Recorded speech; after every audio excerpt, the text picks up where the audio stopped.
മജീദ് മജീദി എന്ന വിശ്വപ്രസിദ്ധ സംവിധായകൻ ഒരുക്കിയ ഈ ചിത്രം വെറും ഒരു സിനിമയല്ല, അതൊരു അനുഭൂതിയാണ്.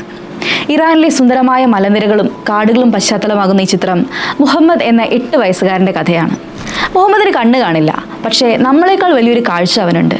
ലോകത്തെ അതിൻ്റെ സത്യസന്ധതയോടെ തിരിച്ചറിയാൻ അവൻ്റെ വിരൽത്തുമ്പുകൾക്കും കാതുകൾക്കും കഴിയും. പക്ഷികൾ ചിറകടിക്കുന്നത് കേട്ടാൽ അത് ഏത് പക്ഷിയാണെന്ന് പറയുവാനും മണ്ണിലെ കല്ലുകൾക്കിടയിൽ ഒളിച്ചിരിക്കുന്ന വിത്തുകളെ തപ്പിപ്പിടിക്കുവാനും മുഹമ്മദിന് വലിയ താല്പര്യമാണ്. ടെഹ്റാനിലെ അന്തർക്കായുള്ള സ്കൂളിൽ നിന്നാണ് സിനിമ തുടങ്ങുന്നത്. അവധിക്ക് കുട്ടികളെ വീട്ടിലേക്ക് കൊണ്ടുപോകാൻ രക്ഷിതാക്കൾ ഓരോരുത്തരായി എത്തുന്നു.